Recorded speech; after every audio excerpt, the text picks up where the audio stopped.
How does Ozempic work? Because people may not know about it, and how bad is using it for weight loss for your body? Yes, it makes you lose weight like this. It's like a pill that you take and your body fat just goes. But is it sustainable in the long term? And the damage, internal damage that you do to your body, how is that going to come out later, you know? It's not a sustainable thing. If you're working with your body properly through the right foods, through the movement, through sleep, through stress control, that is the long-term run. If you're not sleeping enough, those hormones increase, which is maybe why you're binging and not eating the right things. You wake up and you just want to eat whatever you find. So it all has a connection. If your cortisol levels shoot up, like I said earlier, that increases naturally, you start storing more belly fat. So it's all connected. Our bodies are a machine inside.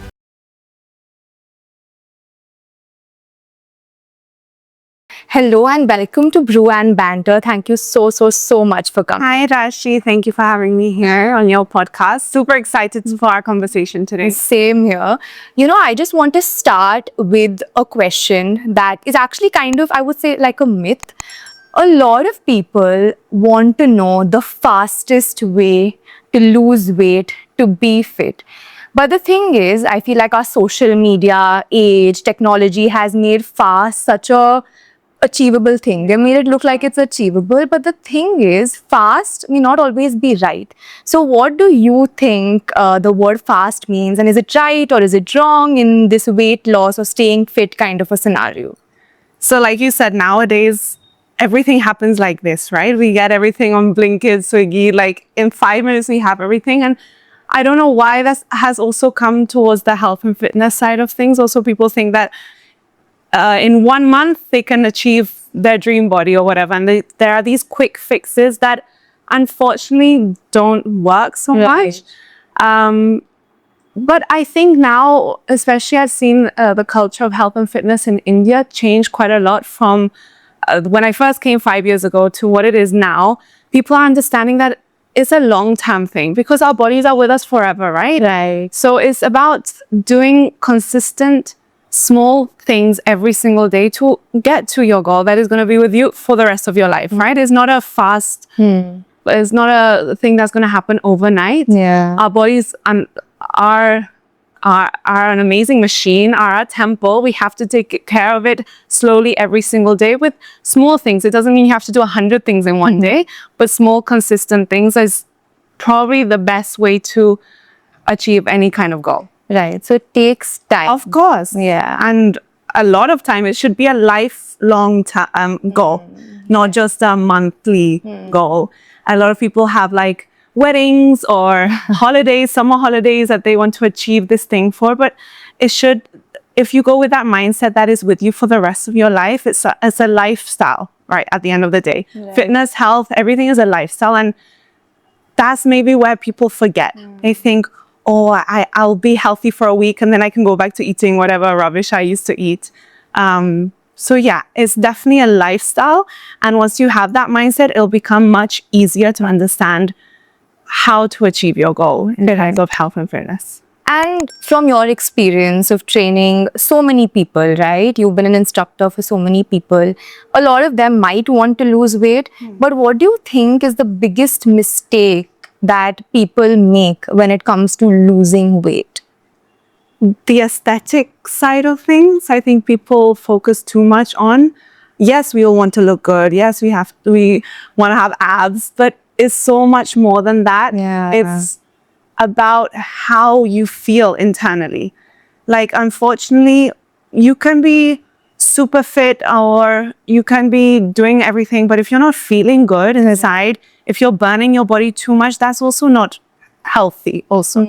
So it's about having that balance of not overdoing because you want to get fit and look good. Also listening to your body, which is something we are all very, we are learning, even myself, to do, because we always want to push too much. We want to achieve things quickly, but your body is going to tell you at some point that no, take time. It's a process. So it's not about how you look, it's also how you feel. If you're able to do your basic things day to day, are you getting up with energy? Are you feeling healthy, happy? It's also a mindset. It's all interconnected. How your gut is feeling. If you feel bloated every day, that's not normal. So it's not just about the physical side. It's also mental. It's also internal. So it's an holistic view of things. And a lot of people lose one thing or the other, and then they don't get the full result, if that makes sense. You know, I feel like you kind of just summarized everything that we're going to discuss in detail. And as you said, right, the thing is, people want to lose weight, unfortunately, a lot of the times just to look good. And there's nothing wrong with that, but I feel like society has made us feel like a certain body type is what looks good, and a certain body type does not look good, right? And we are all so different. Like, there are the 3 main body types, right? Ectomorph, endomorph, mesomorph. You learn that at school. But in between that, there's also all these subcategories, and we all are completely different human beings. So what's going to work for you is not going to work for me, vice versa. So we can't, nowadays with social media, it's so easy to get caught up with, oh, this person is doing this, I should also go with it. But it's all about learning to listen to yourself and see, okay, this works for me, so I'll keep that. But then maybe another side of it won't work for me. It comes with food, it comes with workouts, it comes with sleep. Everything is all different to one another. So we can't see one body type and say, I want to achieve that, because your body structure in itself will be very different. Right. So if your internal structure is different to someone else, the opposite is not, you're not going to achieve that, even if you work out the same amount, even if you eat the same way. Is unfortunately is not realistic. So according to you, what are the benefits that working out regularly gives to our body that goes way beyond just looking good? The fact that you can get up in the morning, get out of your chair, pick up things, that is the basic function of working out. Having the strength to do your daily activities. And for me, apart from that, I think it's such a mental thing. For me, going to the gym, yes, it's about working out, but it's also a way to de-stress yourself, to have that mental, that time where your mind is not thinking of the 1,000 things you have to do outside. It's also a form of therapy for a lot of people nowadays. I feel like the gym is a lot of people's safe place. And I love that that is becoming more and more people's view on it, not just about, oh, I need to look good. So it's, it's just changing that mindset that working out is not just the aesthetic side. It's also that you can wake up and do what you want to do. Like, when you have an injury or when you're feeling sick, that's the time where you appreciate the most your basic things, that you can get up and walk, get up not feeling ill. So it's remembering that also when you're feeling good, remembering how blessed you are and how amazing our bodies are. Like, it's amazing the things that our body can do, even if you're not feeding it right. Your body is still fighting every day. So one mindset that also helps me with what I eat, like when I'm eating something, thinking, is this giving me fuel? Is it helping my body? Of course, it's normal to sometimes have some sweet or some chocolate thing, but you have to be mindful of how much of it are you doing. I'm sure that you must have either heard of people, seen people, or maybe you might have had clients who might have come to you by looking at social media, the way that people are working out nowadays, and told you that, okay, this is what I've seen and this is what I want to do. Do you think social media and this diet culture has ruined the way that today people view their bodies or view themselves? And has anyone come to you with like an absurd ask that, okay, I've seen this and I want to achieve this? Yes, but I always tell them, with me, it's going to take time. Like, I'm not going to rush. Like, it's not possible. And unfortunately, yes, we do compare. I do it myself. You get into that spiral of like, I want to achieve that. Why do I not look like that? But it's not realistic, and we have to remember that. It's good to have goals. It's good to have aspirations and someone that inspires you. That's amazing. And I do, like on Instagram, sometimes I follow a lot of fitness people, and I like to save certain workouts they do or certain maybe recipes. And because that's what social media is also there for, to get inspired. As long as you're inspired and not comparing yourself in a negative way, then there's nothing wrong with it. So, Yeah. And when it comes to like weight loss, right? A lot of people around us want to lose weight for their health reasons, and they have several reasons for that. But again, weight loss differs from age to age, gender types, male, female, it really differs. So, how do you think the journey and the process of weight loss really differs between gender types or when it comes to your age? So first of all, female, male, completely different. Men have hormones that help, like testosterone, that's the main hormone to build muscle. And they naturally have leaner bodies than female. We store fat easily because our natural role in life is to have babies, right? So of course, our hormones are protecting our body for that. So yeah, we store fat easily on the hips, on the thighs, on our breasts. Naturally, our bodies are very different. So the way you're going to train is going to be very different to a man. Yeah. And of course, age is going to play a part. The older you get, our metabolism slows down. So unfortunately, when women hit menopause, losing weight is a very difficult task. And women get very frustrated, but our bodies do not work the same when you're 20 to when you're 50. And that's also something that people have to remind themselves, that you are blessed to have the body you have. You have to work with it and not against it. So if you're a 50-year-old woman, do as much as your body can allow you to. You're not going to do the same as when you were 25. Your workout is going to differ. The way you eat is going to differ.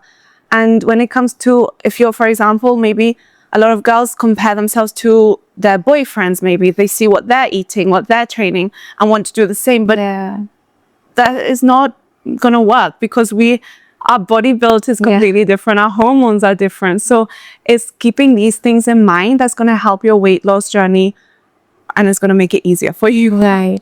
And also a lot of women face PCOS, PCOD, such hormonal. I put up a questionnaire, and, if they wanted to ask you any questions, and one girl, she said that, she suffers with PCOS, and she wanted to know how the journey towards weight loss really changes when a woman faces PCOS or PCOD.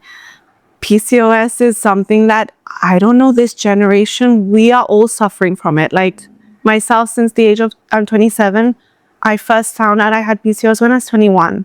And it's an ongoing journey. I cured it, then it came back, and now it's back again.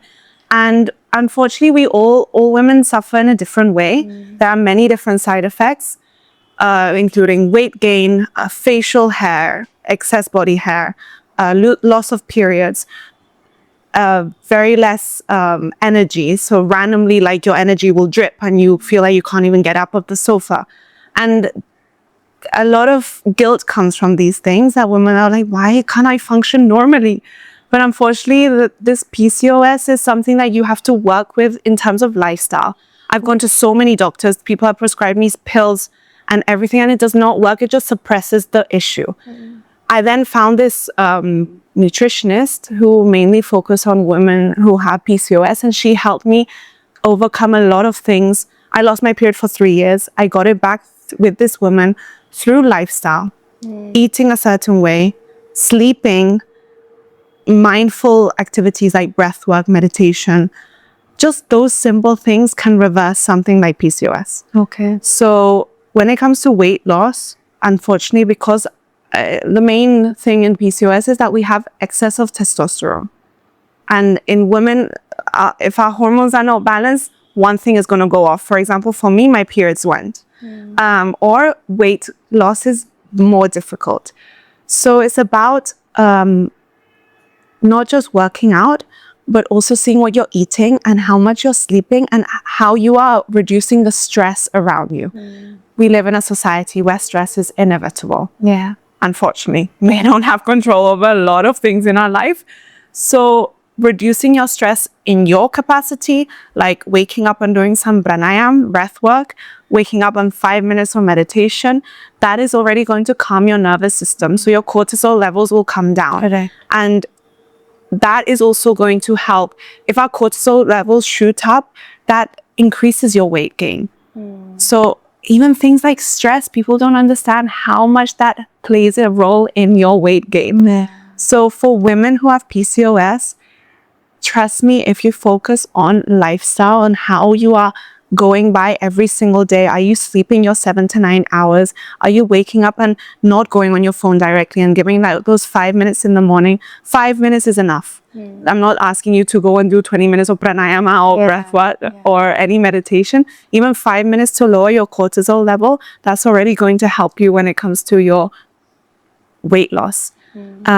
Eating enough protein and fiber. Not when it comes to PCOS, you have to take care that you're not overdoing the carb section, because unfortunately, the insulin levels will also differ with a woman who has PCOS. So there's so many factors that are involved in this that my recommendation is to get a professional who focuses on this. Like, yes, I've been to gynacs, I've been to doctors, and all they do, unfortunately, is prescribe a pill. Pills, yeah. And I was on the pill for 5 years, and it just covers the surface. It just The issues. it just made, for me, it gave my period. My period was coming regularly, but then when I stopped the pill, I lost my period for 3 years because actually the internal root cause was not being solved. And also from your experience, there are certain exercises or forms of workout that will help women who are facing hormonal issues like PCOD and PCOS. What forms of workout should they do? Strength training. Okay. 100%. Of course, you can combine it with cardio, but a lot of women will just go on the treadmill for hours and not train with weights. You have to train your body with weights. When we lift weights, our body is still burning fat when we're resting. When it comes to cardio, you're just burning the calories in that moment that you're moving. So a balanced workout of strength training and cardio is 100% necessary with women who have PCOS. Yoga is amazing because so when we have, for example, with women, our menstrual cycle is something that we need to be in tune with. And it's not easy. Even I'm still figuring it out because unfortunately my menstrual cycle is not always there. But some parts of the month, you may not have the energy to lift weights. So maybe do some yoga that day when you wake up and you're feeling with that you have less energy. But 100%, at least 3-4 times a week, strength training is a must for women. And overall, for people looking to lose weight, again, for whatever reasons that they want to, how do they get started? Because unfortunately, people watch a few videos, maybe go to the gym, it doesn't really work for them. How do they start with that journey of getting in shape to be healthy, not just to look good? Find a fun way of doing it. That's what I always tell people. Going to the gym and lifting weights for some people is the worst thing they can think of. Like, people hate it. A lot of people hate it. I love it. I love lifting weights, but I know a lot of friends of mine who hate it. So I always advise, go to a class, go to a dance class, go play paddle with your friends, go play whatever it is, as long as your body is moving and you're enjoying it. Join a group class. Like nowadays, gyms have a lot of group class. I go to spinning twice a week because you get that's my favorite form of cardio right now. I hate the treadmill, but at least spinning, you're with a group of people, the music is pumping, it gives you that adrenaline rush that really makes you enjoy the session. And before you know it, 45 minutes have gone and you burn, 400 calories. So find a fun way of doing it, and that's going to make everything so much better. Don't push yourself to the gym to just start lifting weights by yourself, because it might not be sustainable for you. And even sometimes, what happens when it comes to walking, there are a few people that say, okay, walking is not enough. Just walking isn't enough because it's just a form of mobility. And some people love walking, they just think that that is the best way to stay fit. So according to you, do you think walking is enough when it comes to weight loss and staying fit? Unfortunately, no. But of course, it depends on your age. If you're 60 plus, 70 plus, walking is amazing because maybe that's the only thing your body has enough energy to do. Like if you're in your 70s, 80s, going to the gym and lifting weights is not possible for everyone. But if you're young and you're fit, walking should be part of your daily life, like without even thinking about it. It shouldn't be your main workout. Because we need to build muscle. No, the older you get, you lose muscle And that's when you're gonna start having problems in the body, like, and even just doing basic things like getting out of bed is going to be a struggle. So walking is not enough if you are a young, healthy human being. That is my advice. Walking should just be part of your lifestyle every single day. Yeah. So it should be a way of living rather than like a workout. If you can go to the gym in 20 minutes and get there via walk, go, rather than getting a rickshaw or your car. Just walk to your gym. You've done 20 minutes of walking, and that's your warm-up also. So, or in the evening, instead of going and sitting in a cafe with your friend, go for a walk and have a chat. You know, like making these small changes in your daily life can really, really make a big impact in how your body is feeling. Right. And again, we spoke about strength training for PCOS, PCOD as well. But for other people, say someone of my age who's, you know, in their 20s, do you think strength training or yoga works better than cardio does for weight loss? Like I said, it's a combination. For women with PCOS, for any woman, for any man, it's a combination. You need to strengthen your muscles at the end of the day. And that's going to help. Like I said, when you're lifting weights, recovery time, you're still burning calories. If you're just doing cardio, it's gonna be a longer process because you're only burning calories when you're moving. And it's just very different forms of exercise. You need to do a balanced thing. So just think of it. The easiest way I would say is splitting your week in how you're going to work out. Like, say Monday you do upper body workout, strength training. Tuesday you just want to go for a walk, or you're doing a spinning class or a dance class, or you go play pickle. That's your cardio done. Then Wednesday again you do another strength training, maybe your lower body. So splitting up the week in different ways that you're moving your body is going to also make you a more agile person.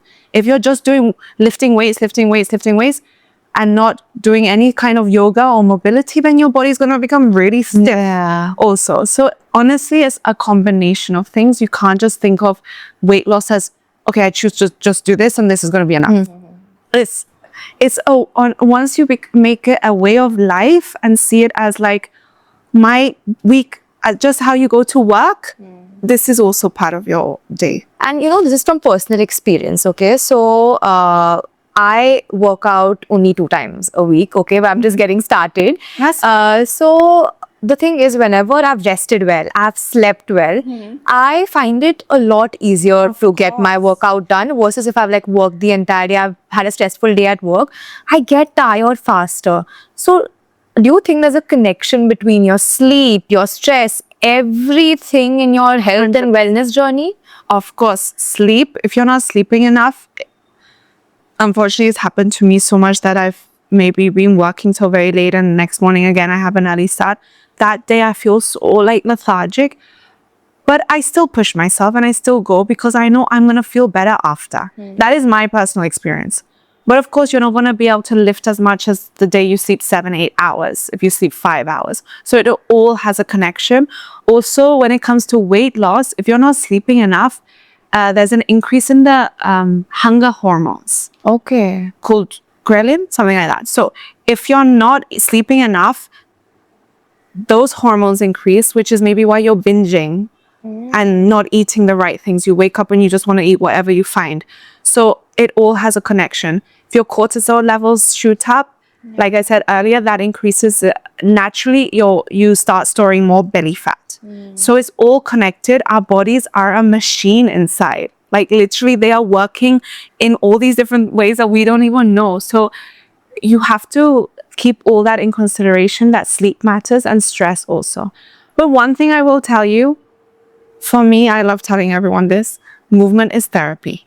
So if you've had a bad day at work, go and move your body. It will make you feel 10 times better rather than just going home and sitting on the sofa and watching something on Netflix. Yeah. That is okay also, but trust me, move your body and you will feel so much better. But you know, the thing is, most people are so lazy to even start.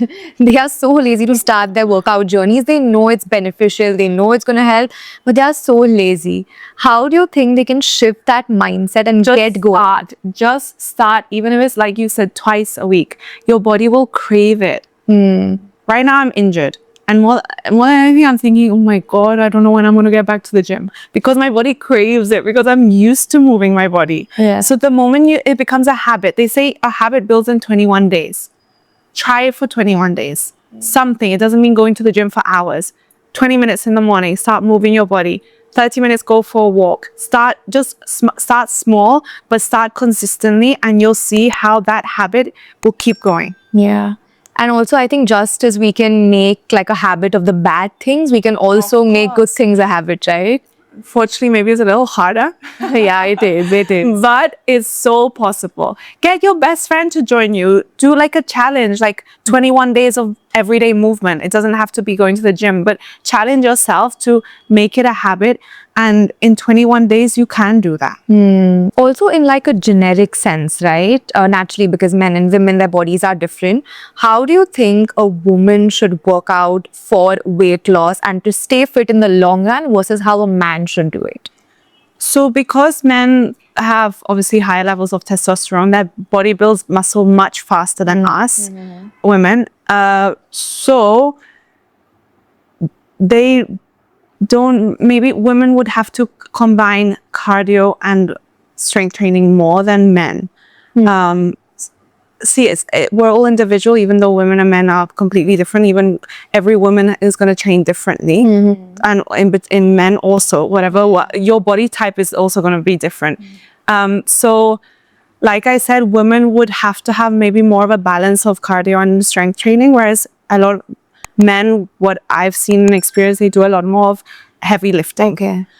Sometimes women have this thing that if we lift heavy, we're going to get bulky. We have to be lifting so heavy to get bulky. Like, it's a myth. You would have to be lifting like triple your weight to be getting bulky. Okay. So don't have that fear. A lot of women have that fear of like, oh, if I start lifting weights 4 or 5 times a week, I'm going to get bulky. No, you're just strengthening your muscles. And unfortunately, it's going to take you a long time to be able to lift those heavy weights, you know? And the thing is, with a lot of people, maybe they might look thin, quote unquote, according to what, society tells us is the perfect sort of a body category, but they might not necessarily be fit internally. Of course. What do you think are the signs for that? How can someone realize that they are not fit and that they need to get their body moving, eat right, and change their lifestyle?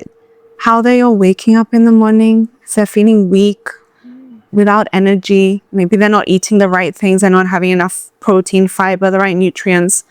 So checking your diet is a very big thing. Like, are you eating what you need? Are you having all the different nutrients, fats, proteins, carbs, and fiber? Like, your plate can't just be full of carbs, I always say eat the rainbow. I'm a vegan, so I'm good. But I'm not just promoting that, but eat as many colorful vegetables as you can. And you know that you'll be getting all the right nutrients that you should. So eating is a big, big thing. Weight loss is not just about moving your body. It's about, they say abs are made in the kitchen. No. And it literally is. If you're working out and then eating rubbish after, you're not doing anything for your body. So having that in mind, seeing what you're eating, and people who are naturally thin because that's the body type that they have, like you said, is not necessarily healthy, because the lifestyle that they lead, they're the lucky ones who can eat whatever and they still don't put on weight. But also that is quite dangerous, because then they feel like they don't have to eat the right way or go to the gym or go and play sports, whatever. So it's about, even if you're one of those body types, you should be doing the same thing as everyone else. Right. Just maybe not as much cardio, because you don't need it. So yeah. So from someone who's working out, eating right, versus someone that isn't, maybe they won't realize the side effects of it today, but what is the main difference in the long run when they are much older? Illnesses, I guess. Because if you're not taking care of your body now, then problems are going to arise later on. When it comes to sugar, insulin, and everything, that if that spikes and you're not, movement also helps with that. So you have to be careful. Then all these diabetes happen, arthritis, all these things come along with the older we get if we don't take care of our body now. That's why the older people get, they should also be moving their body. They should also be lifting weights, because the bone density also reduces, the muscle loss is faster. So it's not just about the aesthetic look when you're young, it's also about protecting your body for when you become older and you're more susceptible to illnesses and diseases. So yeah. And it's also said that, people who strength train in their younger days, when they grow older, they can bend more. They are more efficient. Mobility is the biggest thing. Being able to sit down, get up, or go pick up something from the ground, rather than like feeling all these back pains. It's all about that. It's not the aesthetic side that comes with it. And when it comes to diet or exercise, what do you think helps more when it comes to weight loss? Food first and then movement. So you think food definitely is number one? Then 100%. You can't be going and eating fried food and expecting in the gym you're going to burn it off. Of course you will, but it's what's happening internally in your body that's going to start screaming at you in different ways, through illnesses, through anything. So food is your fuel. So if you're not fueling your body right, then you're not going to be able to move. Right. So first comes the food that you're eating. And for people who are, say, in their 50s, right? Again, for women who are, in their menopause stage, and in general, even men, after a certain age, they find it difficult to lose weight. And that is why people often don't try. So for people who are, say, 50 plus, what do you think you would like to tell them in terms of their mindset, that even they can lose weight and that it is very much possible? I would say that, yes, your body is changing, but work with your body. Like, don't work against it. You're not going to look how you were when you were 20 or 30, but you can still feel good. It's about remembering that working out and eating well is about how you're going to make your body feel. And you don't want to get to your 60s and wake up every day with different body pains and this, that. So it's about the long-term picture, and not like, oh my God, I'm not losing my belly fat. Like, it's about that long-term. Do you want to live a healthy and long life, rather than not even put the effort now and later on face all these issues? It's going to happen if you're not taking care of your body in your 50s. Even if you're struggling, it's going to at least you're sustaining something. You're not making it worse. You're preventing things by then later getting worse. And I want to ask you a little bit of a controversial question right now. OZEMPIC is something that is doing the rounds on the internet quite a bit. A lot of people are alleging certain people of using it in order to lose weight. And of course, it is incredibly bad for your body. So how does OZEMPIC work? Because people may not know about it. And how bad is using it for weight loss for your body? It's another quick fix, which I think our bodies always tell us that everything takes time in our body. So like any kind of quick fix, losing weight, before Ozempic were all these like detox teas or like liquid diets and all these things that are not sustainable. Yes, it makes you lose weight like this.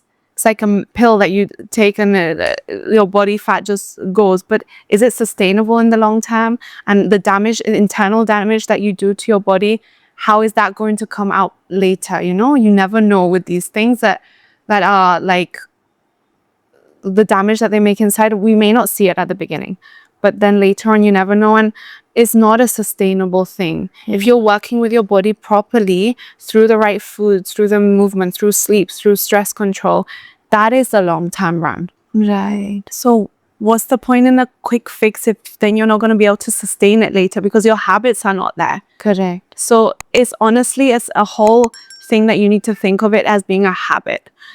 And these quick fixes, like Ozempic, like these diets that people do, if it's not engraved in your habit of being healthy and having a good lifestyle in terms of food and everything, then it's not going to be sustainable. Yeah.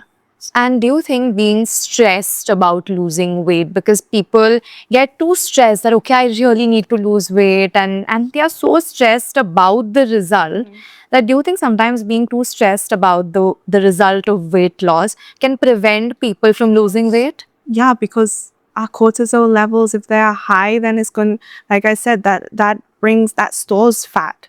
So that's what cortisol does. Like if it's too much, that's what it does, and it makes the weight loss even harder. So the least stress you can do, the faster the journey.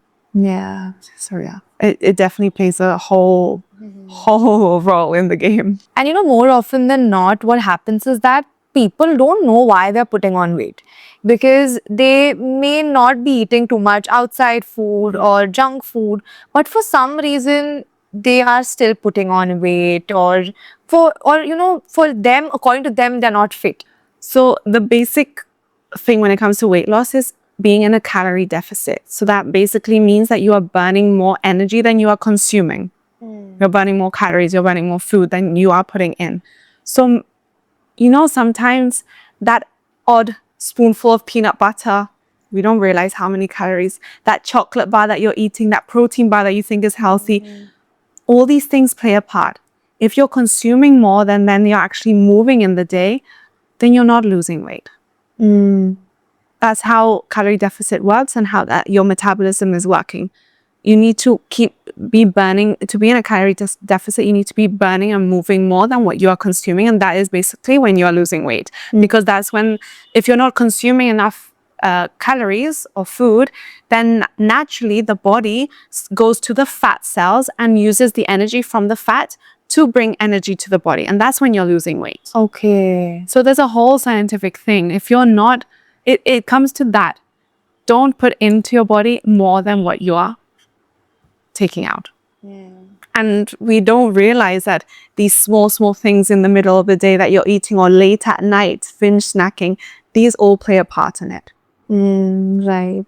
Yes. So you think food, eating right, avoiding all the snacks that we unfortunately, binge on, and also moving your body, these two things together, and also sleep, all of that plays a role overall, right? 100%. Yeah. Yeah. It's a whole circle of things. Yeah. It's not just one thing.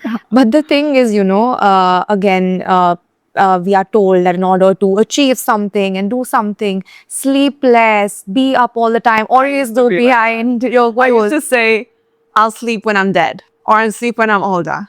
Yeah. Until 3 years ago, I realized, no, sleep is when your body is recovering. And in order to lose weight and build muscle, you need to sleep. That's when your body is recovering the cells, right? Even when it comes to skin. I used to have very bad acne, especially in the years when I came here as a dancer, and I was shooting back to back, day, night, hardly sleeping.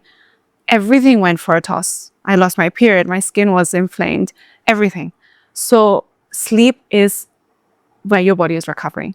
So yes, hustle, yes, work, but don't overdo it. Don't burn yourself. Yeah. And in our culture and society nowadays, we have this habit to just keep running. And one day your body is going to tell you, bas, enough, ho gaya, take rest. Yeah.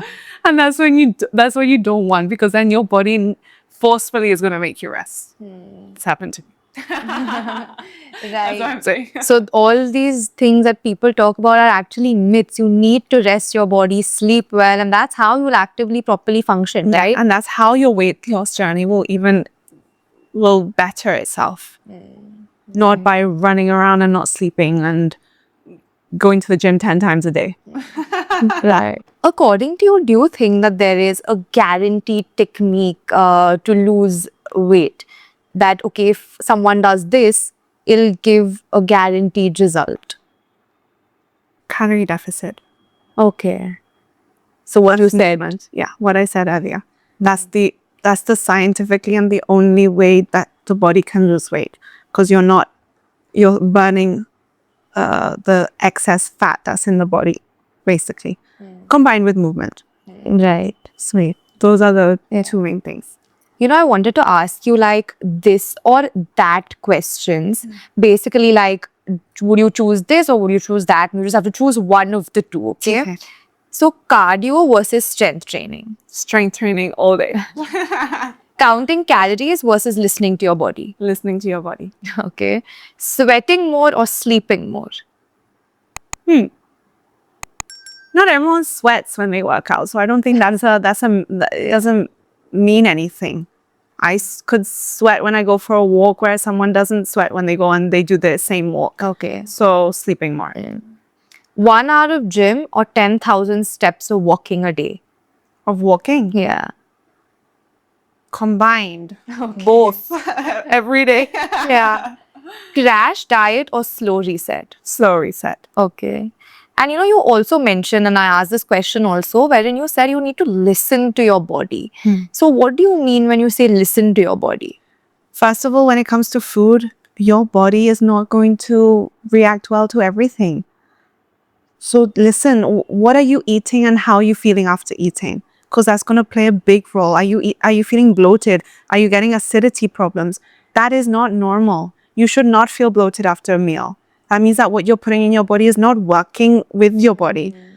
Everyone has different metabolism rates. Everyone has different allergies. Is that you may not even be aware of. So no need to take. I've not taken an allergy test in ages, but I know what things suit me and don't suit me. Before going vegan, I stopped dairy products way before, because every time I would have any kind of dairy, my tummy would be like Bloated. 3-4 months pregnant, and that's not normal. So make sure that what you are eating is making you feel good. You're not feeling sluggish after. Like I said, food is energy. No, if you're not fueling your body with the right things, you're gonna feel the opposite way. So that's what I mean by listening to your body. See what you're doing, putting inside it, and see how you feel after. And your intuition will already tell you. How do you feel after you eat a McDonald's compared to how you feel after eating garka khana that's only cooked without too much oil and nothing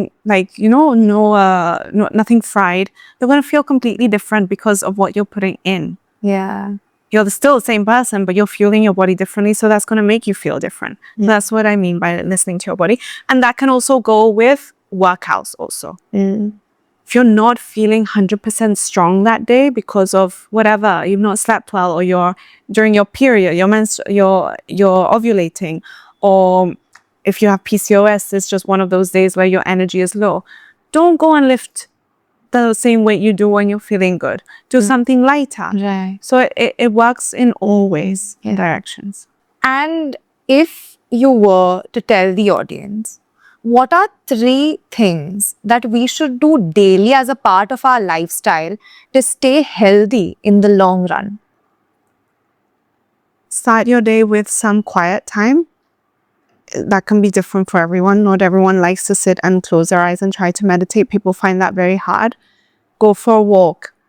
Listen to some calm music or whatever works for you. Meditate, breathe. Start your day in a way that you give time to yourself before you go outside to the hectic world outside. Eat mindfully, whole foods. That's gonna change everything. And move your body. Us. And to kind of, end this conversation and conclude this podcast, since you've been, a yoga instructor for the last couple of years, and in general, from your experience in the health, wellness, and fitness space, from what you have learned, what is the biggest thing that you've learned that you would like to tell the audience and pass it on to them? I think one big lesson I've learned recently is don't overdo it. Yeah. Because I've been in such a place where it's always been run. Don't stop.